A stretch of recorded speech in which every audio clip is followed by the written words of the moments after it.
I've been a business owner for a long time, and you say, oh, I'm going to take this as an expense, and you think you're gaming the system. You wind up spending money that you otherwise wouldn't because you feel like you're getting the IRS. Yep. No, you're not getting the IRS. Totally. You're wasting your money. One of my favorite sayings is not what you make, it's what you keep. I'd rather take that money and put it into assets that are going to create additional income tax deductions and passive income. When you look at what the true definition of wealth is, it's when your passive income meets your living expenses. That's when the game changes.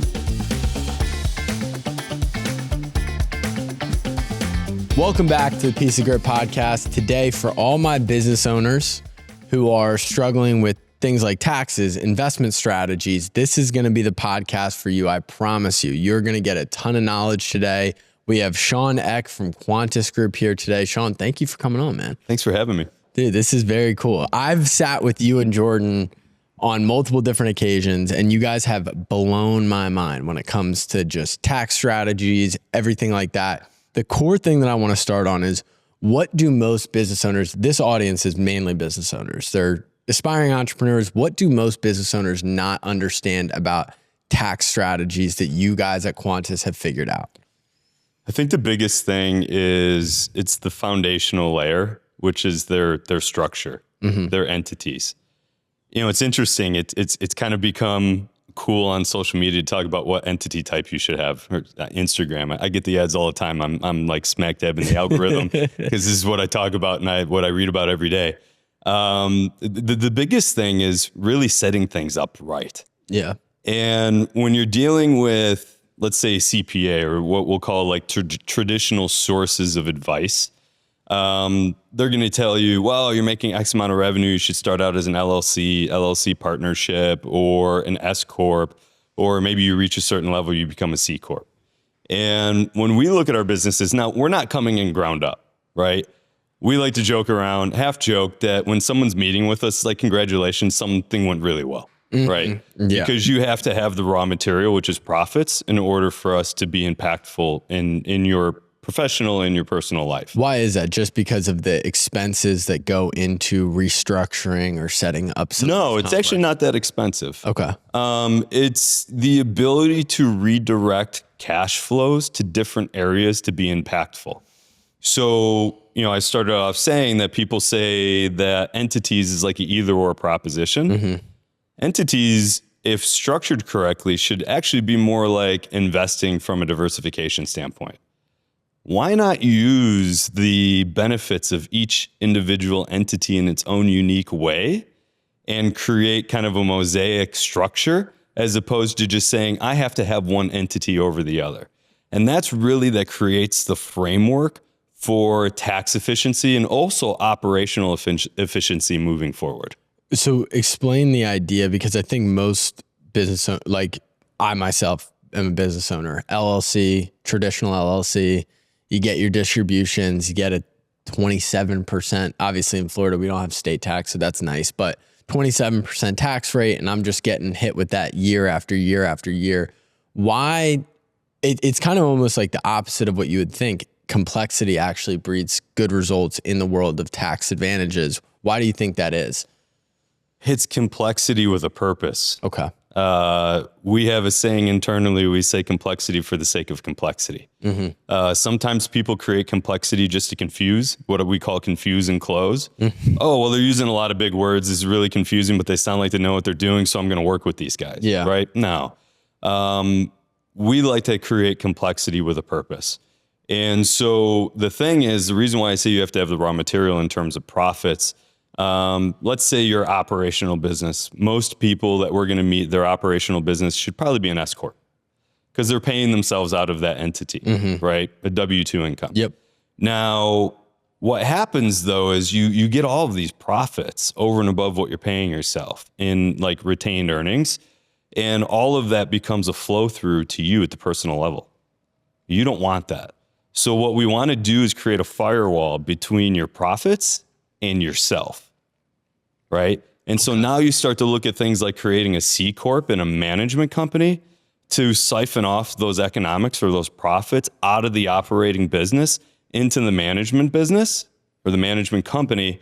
And so what you're doing is you're reducing that flow through income. All of our clients are at 37% federal, right? Now they're talking about 39.6% federal. That's being floated about. And so this will become even more critical at that point.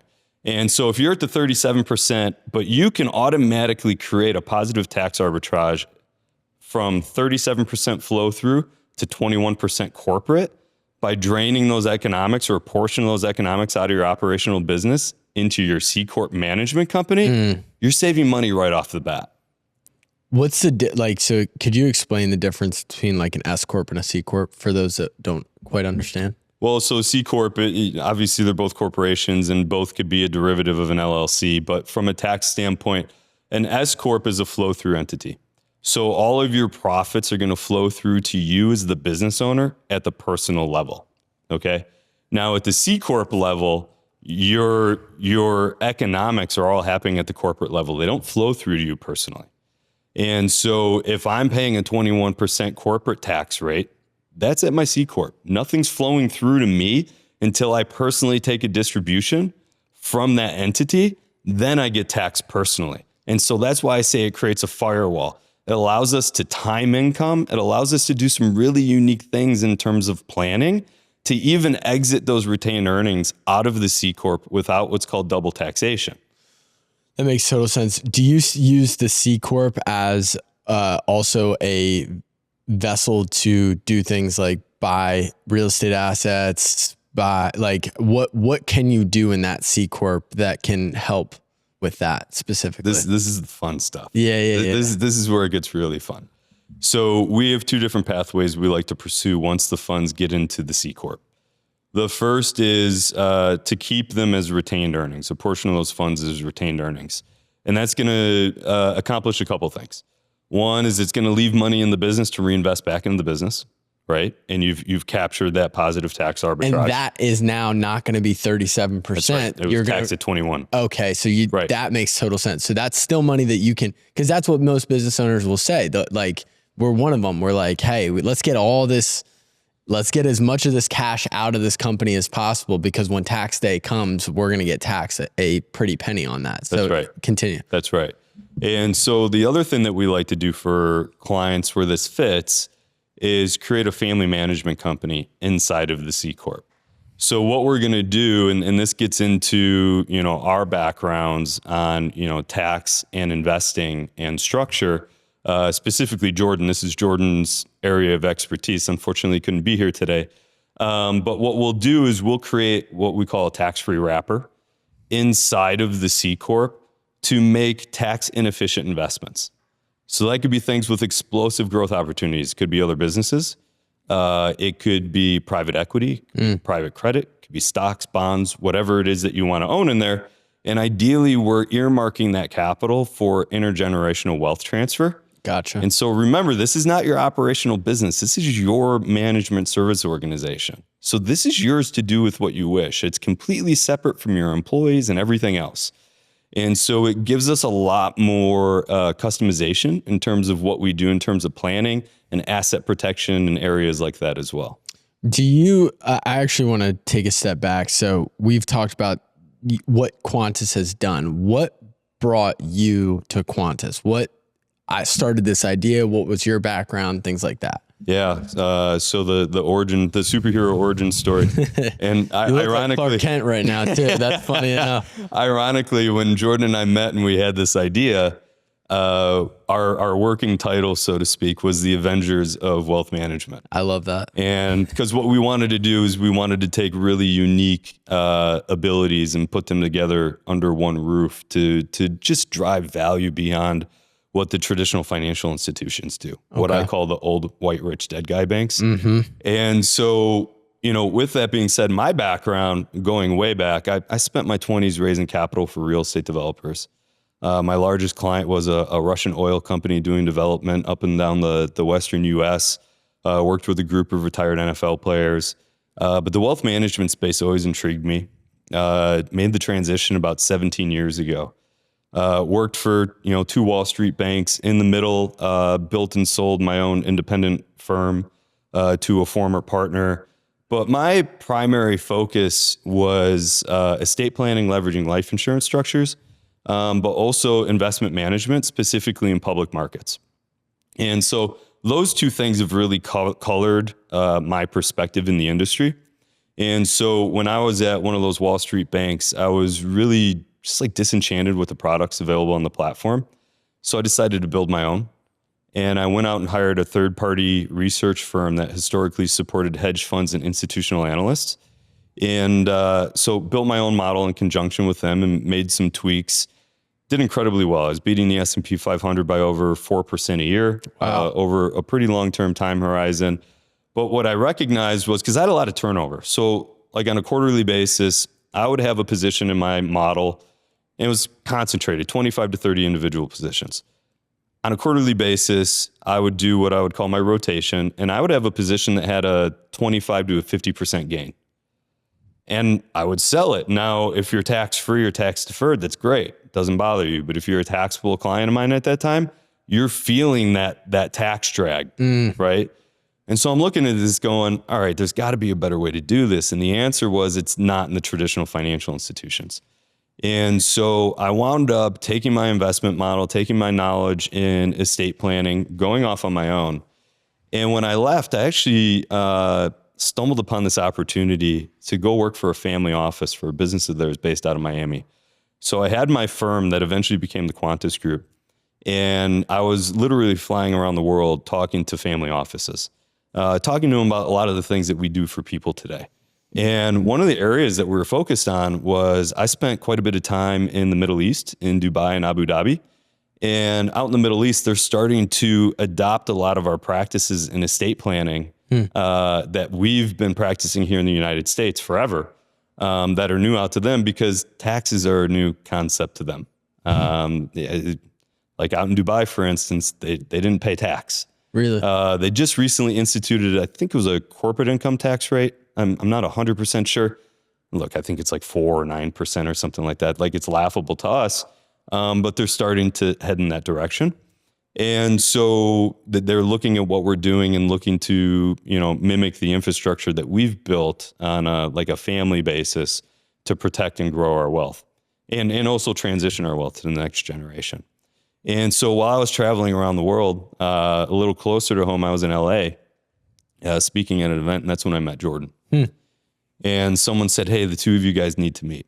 And they were right. We needed to meet. And so Jordan's background, Jordan was a CPA, started out as a CPA, and got tired of counting other people's money and wanted to make his own. And so he was auditing hedge funds and private equity firms.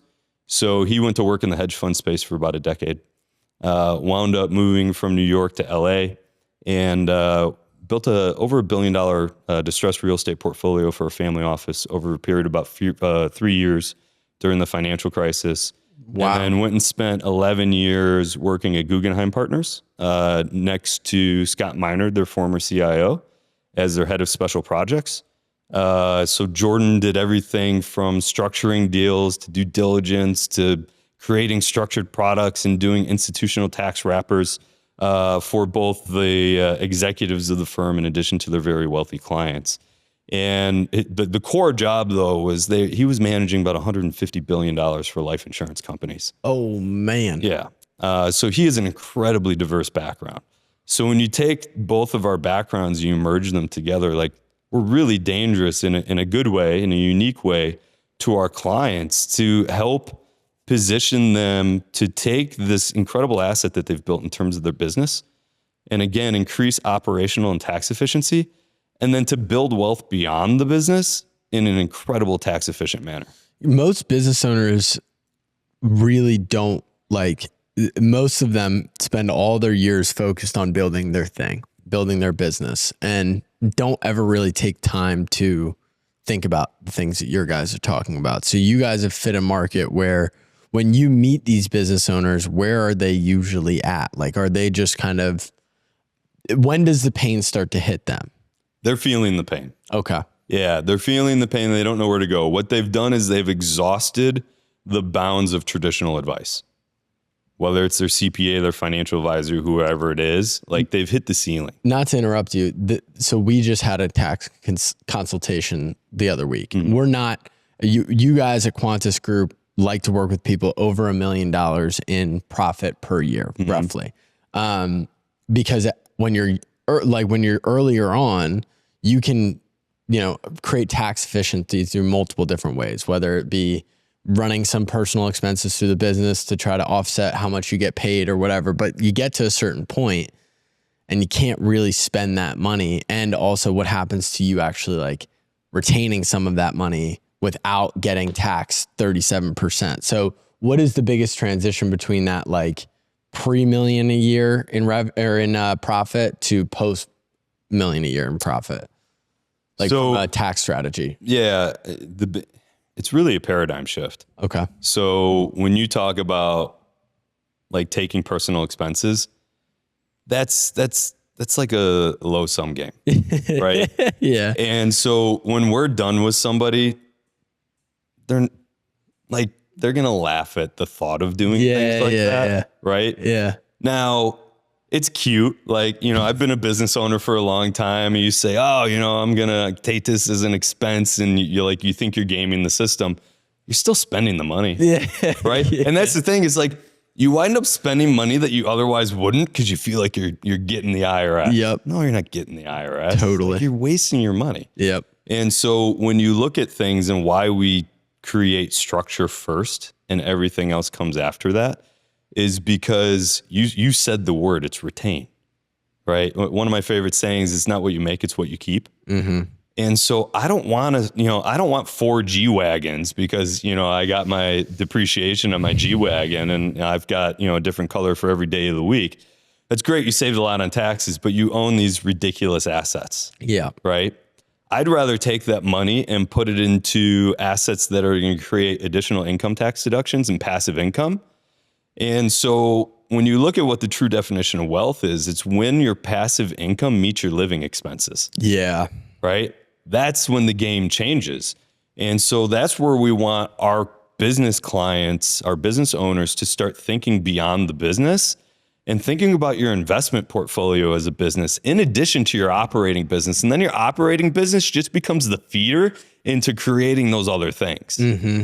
That makes total sense. Yeah, it's interesting because I think Peter Thiel talks about it in 0 to 1, where he mentions like most business owners, their scariest word is profit, whether it's because of taxes, whether it's because there's always more to invest back into the business. But like in order to create a company worth building and like building for the long haul, you have to have those taxes. You have to have those earnings to where you can capture some of that. Right. And most people, even myself, I get caught in this all the time, being in the early stages of building a company. I'm like, I don't want to make more money right now. I just want to like keep it in the business, burn it, like whatever. I just keep that away from me. Let's say somebody is before the threshold of being able to work with guys like you. What are some advice that you would give just early on to think about, to start implementing now so that when we are ready for you guys aren't getting a pile of garbage? So I would say the same thing about think beyond the business. Okay. Obviously you want to invest back in your business. Yes. Right? Because your business isn't going to reach the level that you want it to if you don't. But when you get to the point of I've made the investments in my business, it's going in the right direction, I kind of know like what my spend in that area is, it's actually start to look at acquiring assets outside of the business. Start to look at doing different things like acquiring real estate. And let me tell you why. So when you're a business owner, it's really difficult to be focused on anything else, right? Because that's your baby. That's what you're thinking about. That's what you're living, you're breathing, you're bleeding, you're sweating. Like it's your business. Mm-hmm. But at some point, you're not going to own that business. And so how nice would it be that when you sell the business and you have all this passive income and everything outside of that, that you're not a taxpayer? Mm. If you start doing things like acquiring real estate while you're working, while you're running your business, and then you create the fact pattern to obtain what's called real estate professional status after you sell your business, you can start to take the depreciation from all of that real estate that you've acquired and apply it towards your active income. Interesting. Or let's say you're a business owner and you're married and your wife doesn't work. Now you can start to position her to be the real estate professional, acquire the real estate, and start to use the depreciation to offset the global income of the family, right? So it's starting to think about how can I start to create that base layer of what life looks like afterwards, and also becoming a non-taxpayer.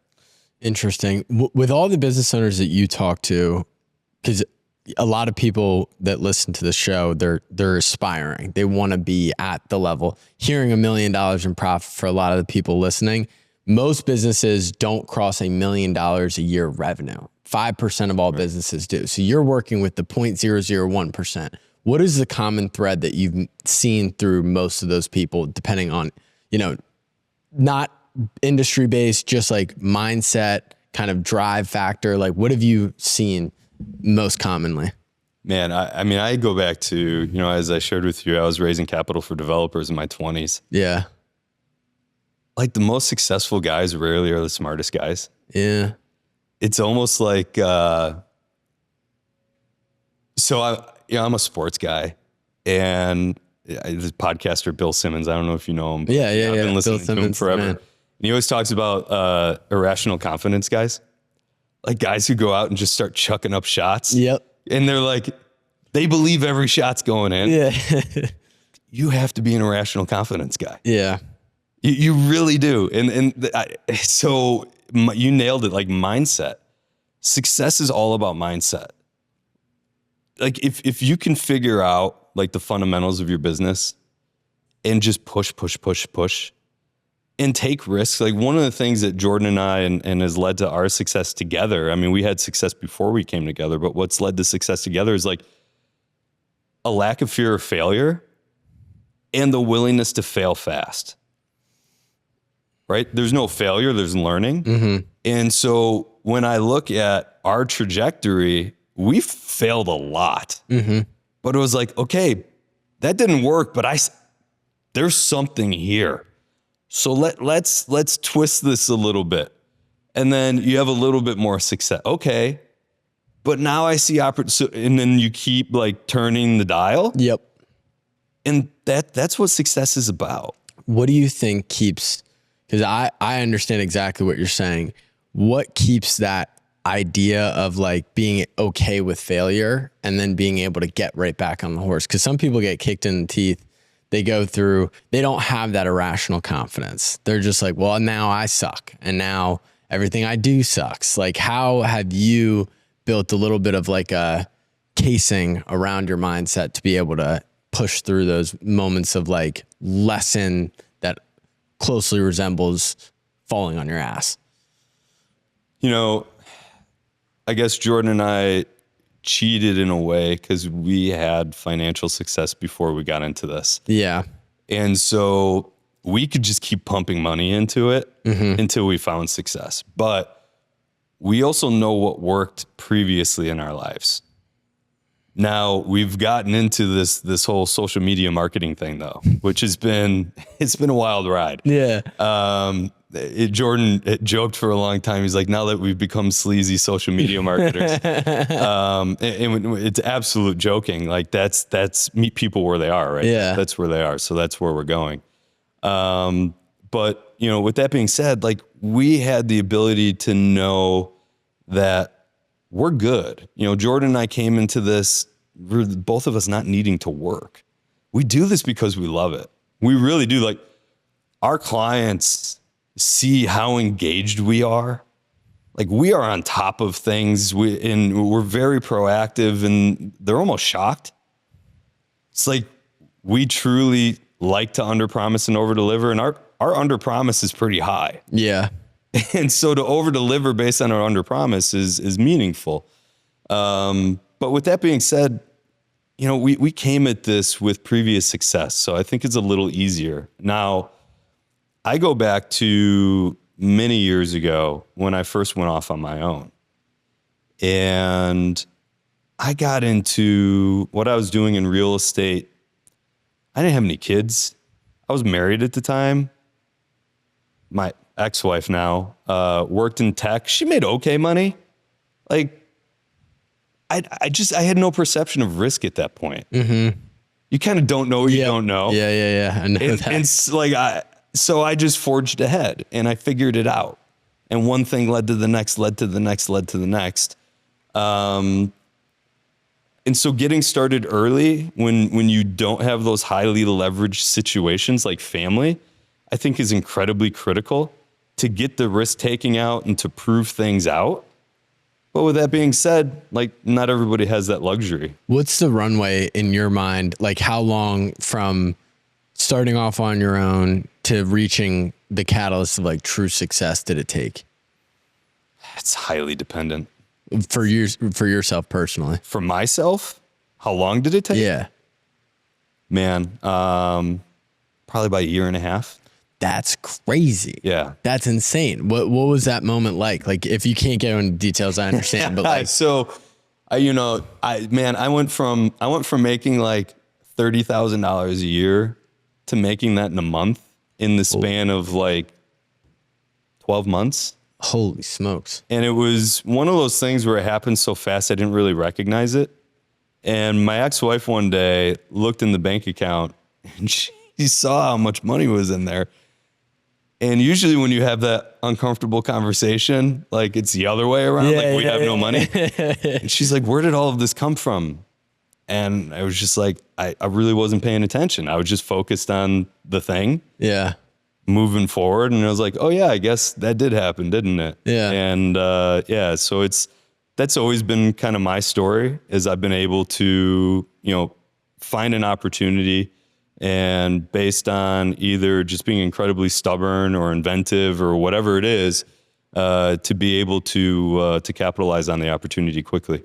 Talk me through the mindset around this idea of like financially you're set, financially like you're good. Obviously there's always the desire for more sake, but what gets you back?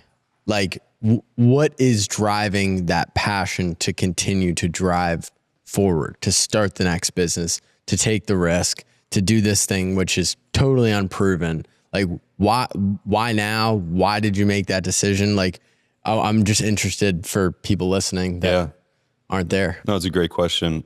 Interesting. I was talking to someone yesterday, and one thing that I figured out is as I've gotten older and accumulated assets, how little I care about money. I think you reach I'm not a greedy person. I live a nice life. I don't live a crazy lifestyle by any stretch of the imagination. I live in the Midwest, man. I live in the suburbs of Chicago. I live in a beautiful house. My mortgage is $2,200 a month. That's crazy, right? Congrats. I keep my overhead very manageable. Have you maintained that throughout your life? Yeah. You didn't have to learn a hard lesson of like... I watched my family live the hard lesson. Okay. Yeah. I'm the youngest of three. Okay. I've watched my entire family make incredible financial mistakes, and I said I'm not going to repeat that. Okay. But like what drives me, as I shared, like I'm a sports guy, but I was an athlete. I was a 4-sport athlete in high school. I played football for a little bit in college. Injuries ended that prematurely. And what I learned through being an athlete is I actually enjoyed the process more than like the actual game. Like I'm a very methodical, disciplined person. And so to me, the process is incredibly interesting, like figuring it out. And Jordan's wired the same way. Mm-hmm.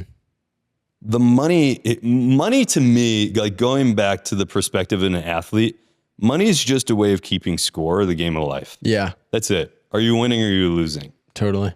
That's all it is. Or it's a social construct. And so that's how I look at it. Am I winning? Is my business doing well? It's interesting because like your perspective on this, and this is why I love having these conversations with an audience of, people that just look at social media and they look at the guy who's driving the really expensive car and in the really nice apartment in Miami and going to Nobu every single night. And it's just like, people aspire for that. Like people real deal live their life hoping to get those things. As much as like I've been lucky to interview a ton of people. We have a bunch of clients that are, wealthy, and it's empty. Like most of that money stuff is empty, but what you can't, like the price of money that it allows you is that peace of mind, freedom, and that ability to create freely. Yep. I think the core desire of why most people are on earth is to create something, like to give back to this random life that we ended up like being lucky enough to live out.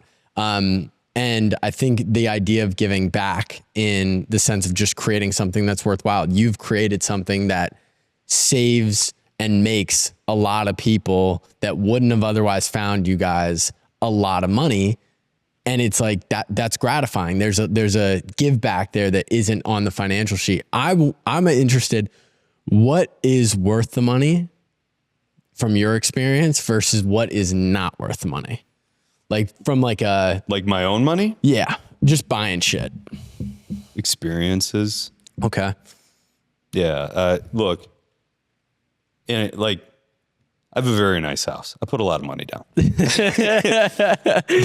like with that being said, like I do, I enjoy cars, and because I do keep my overhead low, like I have a very nice car. Looking at another one. But like I keep things super manageable. But the things that really are important to me is like being able to take my kids to Italy and things like that. It's those experiences and being able to show them a world and a life to aspire to live. I think, like, especially here in the States, I think we tend to be really myopic. And you look at, I think social media is a great microcosm of society and culture. Maybe it's just because of what I do, but my algorithm's all about side hustles and making money and all of this shit, right? And what I find is when you lead with money, that's when like moral hazard enters the conversation. And you're just willing to do anything to meet that end goal. And to your point, that end goal is super empty. Now, I can look my kids in the eye and be like, I do really well by delivering immense value to my clients. Like, our clients pay us and we give them such an enormous multiple on the investment they make in Jordan and I. We've literally had people go, you should be charging more because of the amount of value that we're delivering. And so I just had this conversation with my son. My son, longtime athlete, soccer player. He played in Italy. He's going to college next year. He had an opportunity to go play in England, but he says, I don't want to play anymore. Okay, great. So now he's like going through this identity crisis at 18 years old. And so he's really gotten into like bodybuilding, working out. And I'm 5'9". My son's 6'2". He's built like Ronaldo at 18 years old. No, he'll be 18 in a few days. But he's like bigger. He's bigger. Yeah. He's thicker. And he doesn't look like a high school kid. So he's like, oh, I'm going to start posting pictures, like shirtless pictures on Instagram. And he's like, no, Dad, you don't get it. Like, if my picture goes viral, I'm going to be rich. And so I had a conversation with him. I said, there's two types of people in the world. There's types of people who deliver value, and there's types of people who look to extract value. It's real. I said, if you're just putting a picture up, basically playing the Instagram lottery, hoping somebody sees it and you go viral, you're just looking to extract value. I said, instead, why don't you figure out a way to deliver value? And you're going to significantly increase the probability of success, and you're going to feel a lot better when you get there. That's so, like, that is the message that people need to hear. Because I think people who are going to hear this conversation, they're going to hear the idea of like making $1 million in profit and be like, what the hell? Or like, look at Shaun. He's making all this money, doing all these cool things. But you've said it, to create anything valuable, the value that you give has to be 10x the value that you receive. That's right. Like whatever they pay you, make it a no-brainer for people to do business with you. If not, you won't build anything of substantial value. No. I'm interested, what are a couple of examples of like people that you met? Obviously you can't get into specific details, but I know some of them. What are some examples of people that you guys have met and you saved them a ton of money? And like, what were some of the structures that you put in place and things like that? Yeah, we've arrived at, what we call our virtual family office, which is a specific structure that we implement for all of our clients at this point. Now, where we go after that is dependent on the client. because there's different things that people want to do. Like, for instance, we've got a client that we're working with right now. He wants to start a jewelry business and a pawn business. He's crushing it. His business is doing over $40 million a year. Two of his businesses are doing over $40 million a year. And so he's one of those guys that takes his revenue and he wants to invest it in new opportunities. And so this is where we talk about like that family management company. So he doesn't have a family. He's in his early 50s, not married, no kids. But this is really to create a structure for those businesses and the revenues generated by them or profits generated by them, and have them function in a tax-free world. Okay. And so when we explained to him that we could do, I mean, his eyes popped out of his head. He's like, wait a minute, you can do that? I said, absolutely. And so, like I said, everybody starts with the same structure. Direction from there completely depends on them. Another client of ours operates a bunch of pharmacies, has another medical company. It's all based on R&D. He's doing over $20 million a year in his businesses.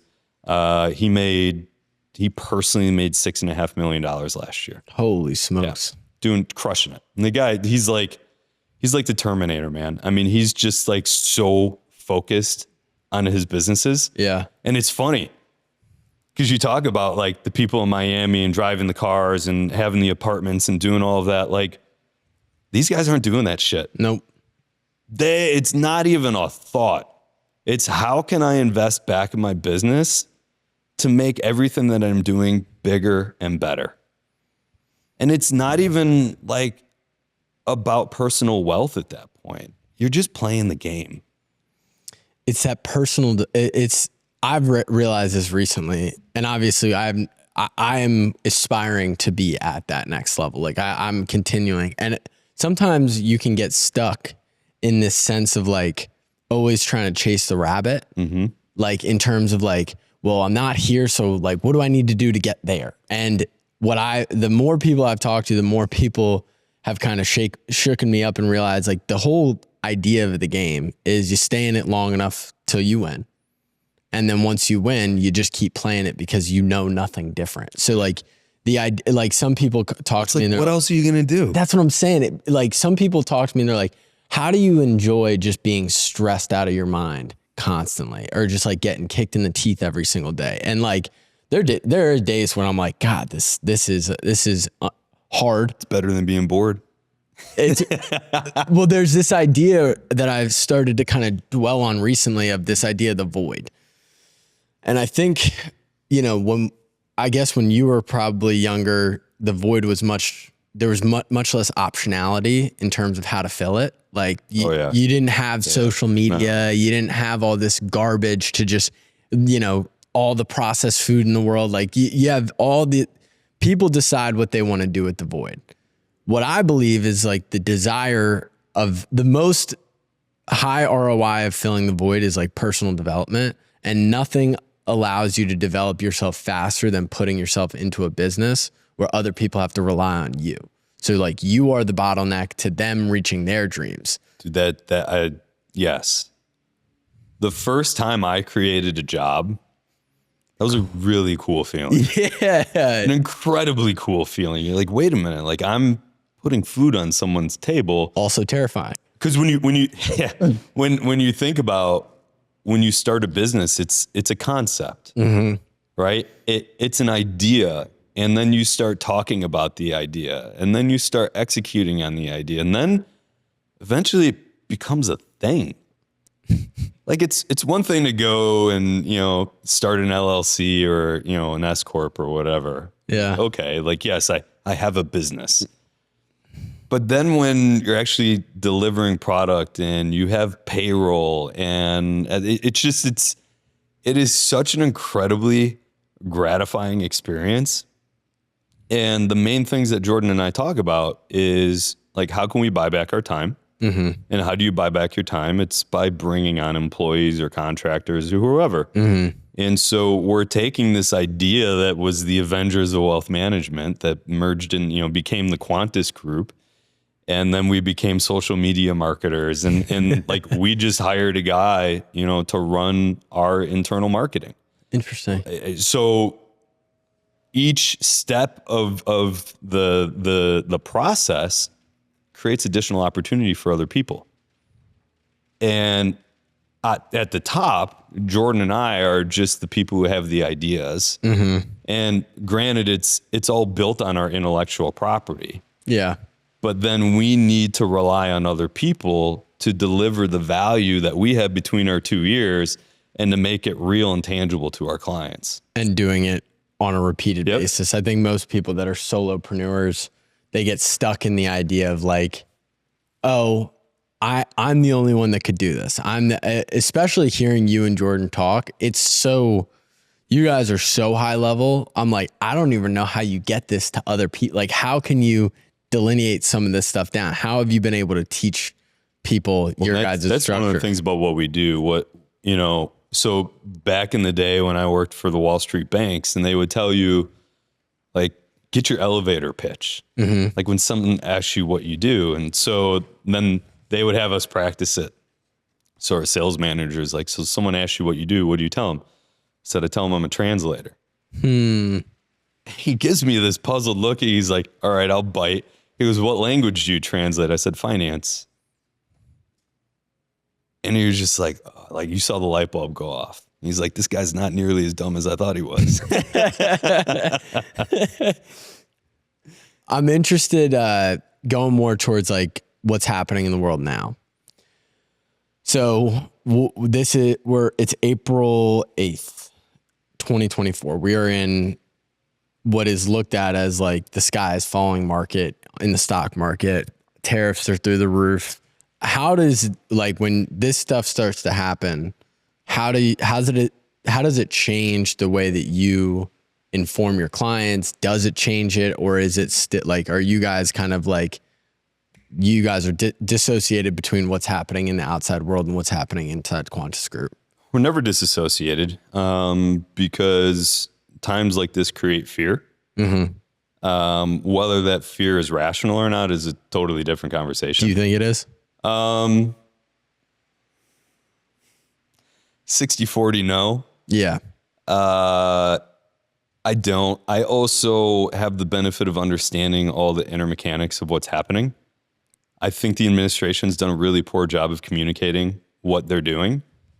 But if you look back, like 2022 was a reset in asset values in the bond market largely, because what we did is we got off of 0% rates.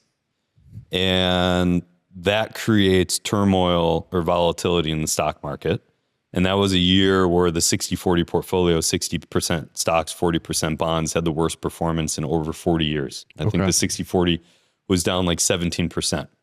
S&P was down about 20. Barclays aggregate bond index, which is like the S&P of bonds here in the US, was down 12, 13, 14%, something like that, which is pretty unheard of. Mm-hmm. And so it was incredibly necessary, though, because we had been dependent on 0% rates really since 2008, other than a hiccup in 2018 into 2019, which the market freaked out then, and they called it the taper tantrum. And the Fed's backed off of rates again. Ironically, at that same point in time, Trump was implementing tariffs in China. This isn't that dissimilar to that point in time, yet this has been more spread out. So yes, interest rates are significantly higher than they were in 2021, which they needed to be. We needed to get off the dependence of 0% rates. Agreed. Now, beyond that, what's interesting is everyone's freaking out about the stock market. The government doesn't care about the stock market. What this is all about is the bond market. Interesting. Nobody talks about the bond market because everyone's become investors due to 401ks. Interesting. Which is a whole different conversation that we could get into. I find it kind of terrifying that everybody's dependent on the stock market for their retirements. Isn't that backwards? It's interesting. I'll just say it's interesting. Okay. And so when you look at the bond market, though, the bond market's actually bigger than the stock market, significantly larger. When you think about the government, municipalities, corporations, all of these entities are funded through debt. And that's what the bond market is. Everyone who has a mortgage, you know what a bond is. Mm-hmm. All of our mortgages are piled into tranches, in portfolios and sold as a security. Isn't that what happened in 2008? Yes. Yes. Okay. Yes. Yeah. And so but every one of them got a AAA rating when they weren't deserving, right? Yeah. And so what we're going through right now is we have some systemic foundational issues that need to be fixed as a country. We all know, I think it's like we're $36 trillion in debt. Mm-hmm. We're running multi-trillion-dollar deficits on an annual basis. So the interesting thing is Trump he didn't run on this. I don't think anyone would run on this because it creates such fear. But if you listen to what like Scott Bessent and Howard Lutnick, who are, by the way, Wall Street titans, okay? These guys are not stupid. I know everyone likes to say, except for the people that voted for him, that Trump's a moron. Yeah. He's got some really intelligent people behind him. Now, does Trump have the ability to intelligently communicate what's happening? That's a different conversation. I want you to continue on that. So definitely put a pin in that. But that's the thing. So I get to talk to so many different business owners every day. And most of them are terrified right now because Trump himself isn't doing the best job communicating what's happening. So everybody's just like this, the orange man, it's just, raising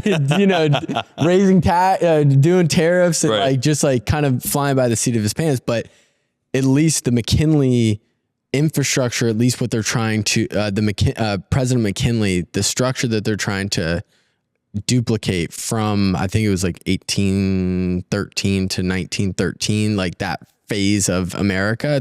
Are they trying to duplicate it? Go back into that a little bit. I don't know that they're looking to duplicate that, but if you listen to what Bessent and Lutnick are saying versus what Trump is saying. Yeah. Lutnick was just recently saying that taxes for people making $150,000 and under are going to go away. Yeah. Interesting. Well, how can you do that if you're running these huge deficits? So I think one of two things are happening right now. First is that Trump is using this as a negotiating tool. We've seen him do it before, right? That wouldn't be shocking to anybody. No. I was just reading on the plane last night, all these countries who are coming to the table going, hey, we'll completely wipe out tariffs. Okay, cool. So maybe that's what's happening here, and this is a short-term thing. Or maybe they're re-engineering the income of the United States. So if you're telling me that taxes on people making under $150,000 are going to go away, well, how are you going to bridge that gap? And then, like macro-wise, actually, this is probably more micro than macro.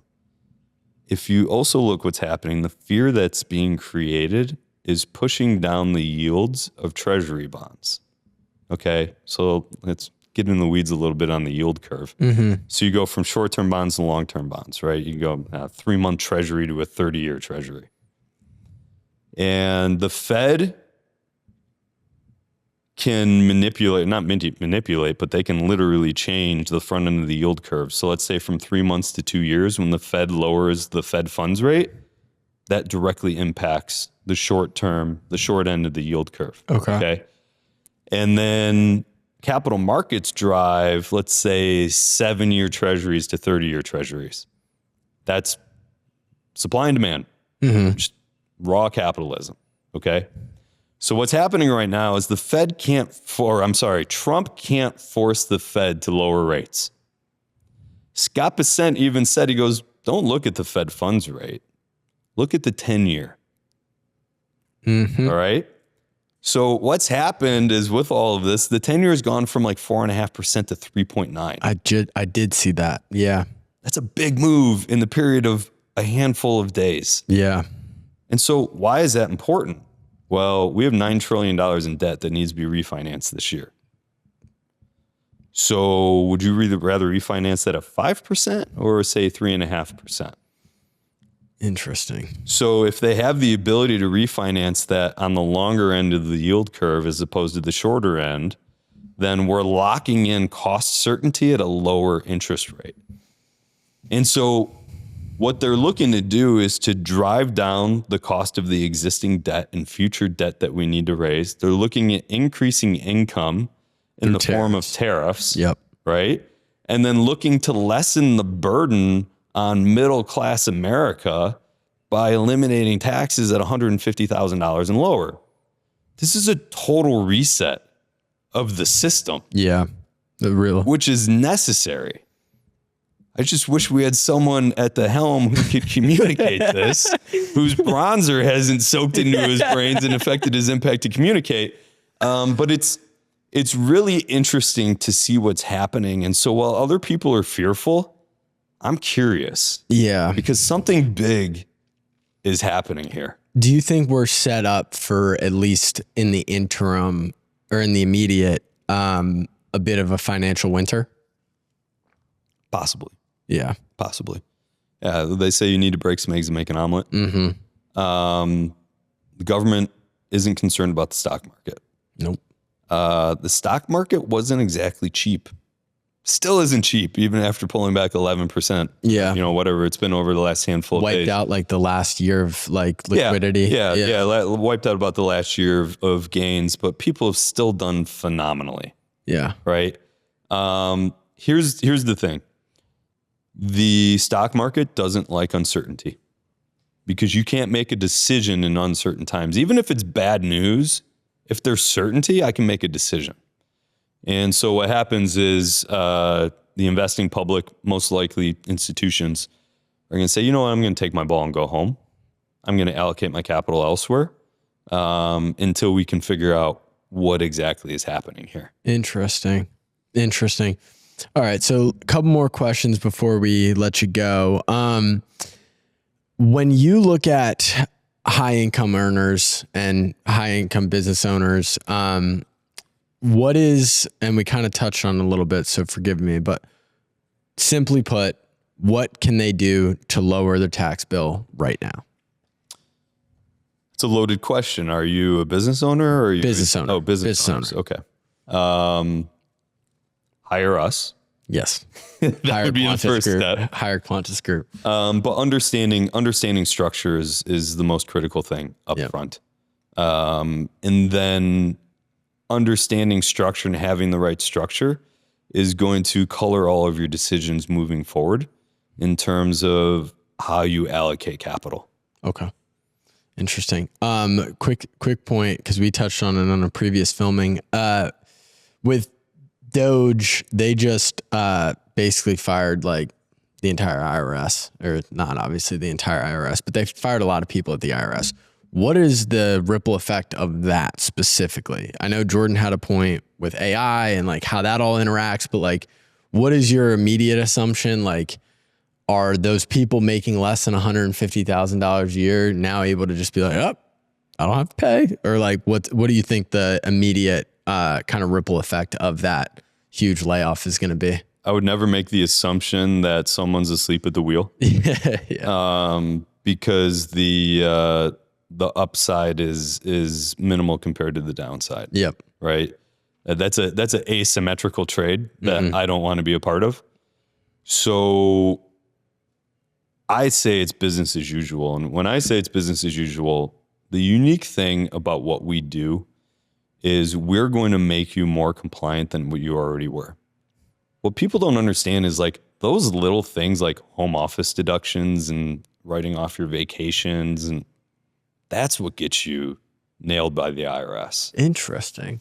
And so when you start playing a different game and you're not worried about those incremental, like around the edges type things that are going to save you a few bucks, when you restructure your business and start playing a larger game where we're saving you 6 to 7 figures in taxes, and I'll say that again, 6 to 7 figures in taxes, you're not going to do that with a home office deduction.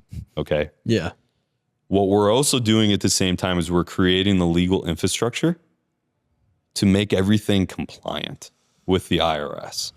You have to make a case for doing the things that you're doing. And so when we bring someone on board, not only are we doing the planning, but our legal team is setting up the infrastructure with different agreements. And like there's formulas to this that the IRS gives us to make sure that everything that we're doing is completely compliant. So you won't be audited because of something that we do. But let's say your number gets pulled. You give the IRS everything that we provide you. Like, this looks good. They go on their way. Yeah. So never assume that they're asleep at the wheel. Just work with great implementers who are going to put you in a position to be compliant in keeping more of your money. Because here's the thing. I see this because of what we do. I get like all these tax planning influencers on Instagram. All day long. And all day long. And they communicate like this adversarial relationship with the IRS. That's dangerous, man. Mano a mano. It's dangerous. The IRS code exists for a reason. We're here to help you use it. We're not looking to create an adversarial relationship. We're here to use the tools that they provide you to save more money. Interesting. A quick question on the idea of passive income. Where is the threshold that you've seen? Because I think most people look at passive income. Let's say their business does $300K a year and they make like 70, 80K in profit from that. Let's just take that rough number. Mm-hmm.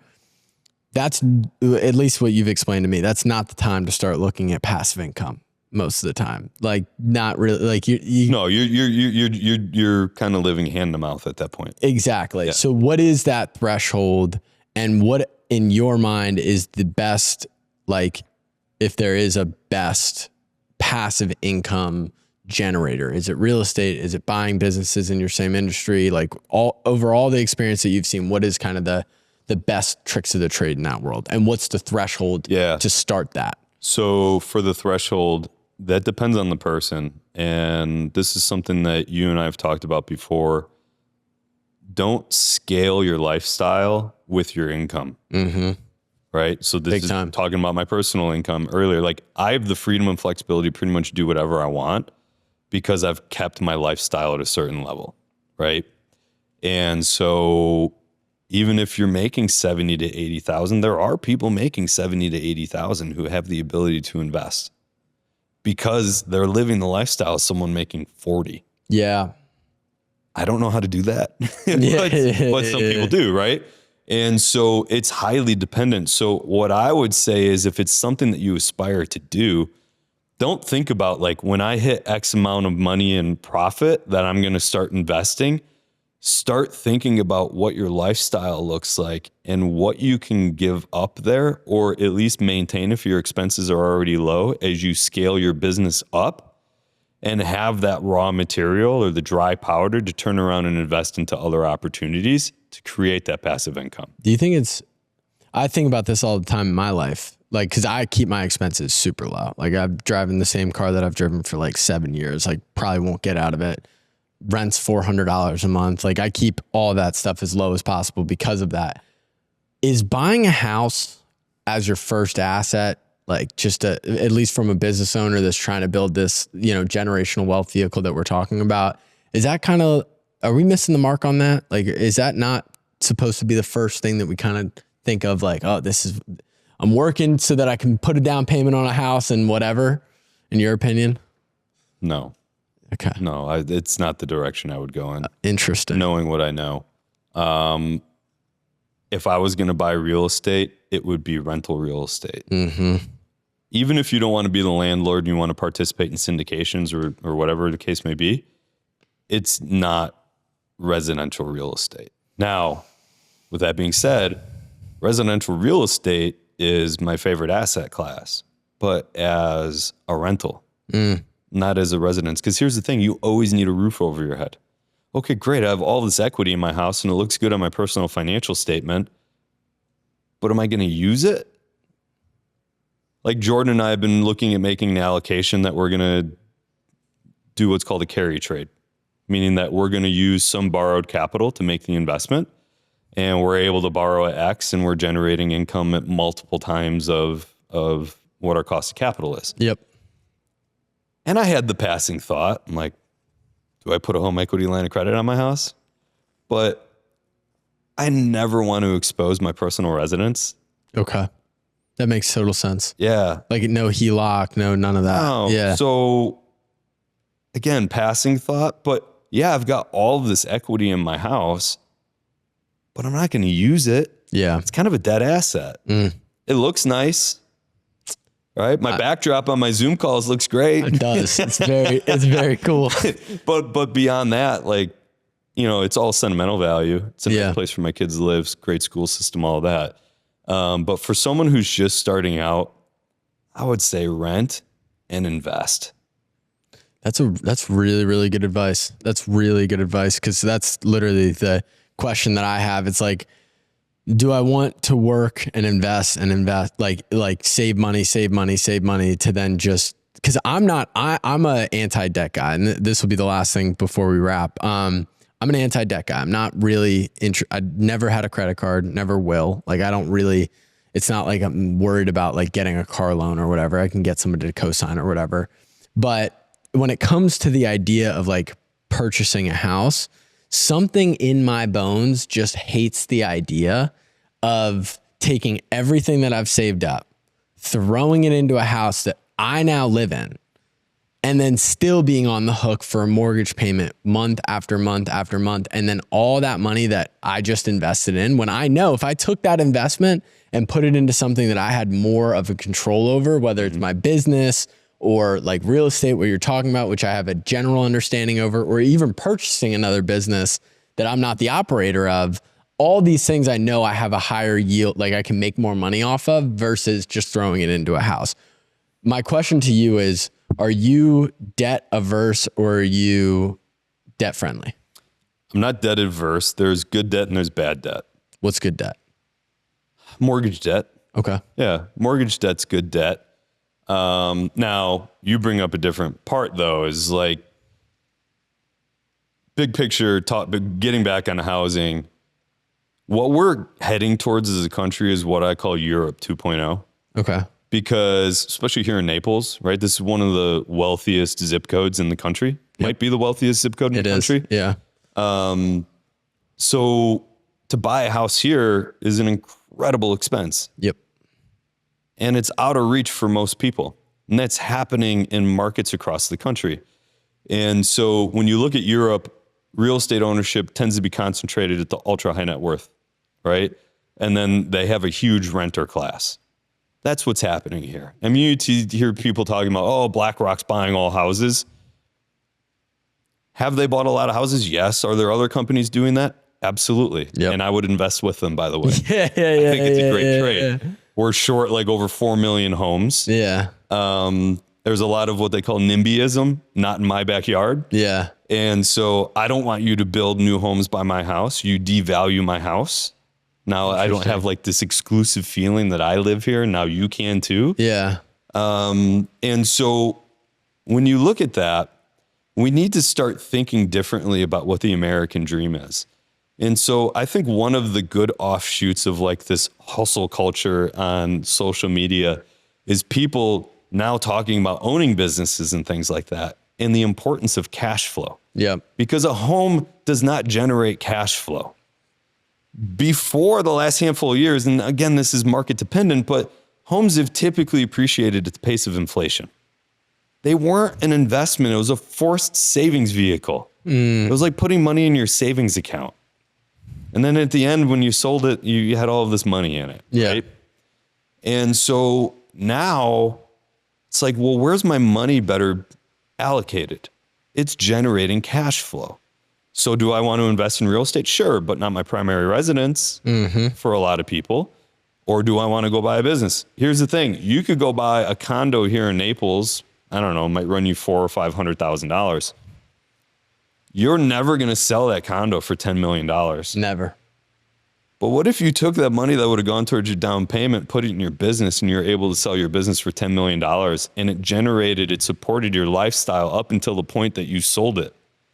That's a big game changer. Yeah. And so people need to start thinking differently about where they allocate capital. It's so true. That is so true. Oh man, I wish we could do this for more hours, but we got a lot of filming to get done. So everyone that listened to this, if you guys want to support Shaun and Jordan, please check out the Qantas Group. If you are a business owner over $1 million a year in profit, they are going to help you save 6 to 7 figures a year on taxes. Go check them out. Link in the description. Thank you guys for watching, and we will catch you on the next episode.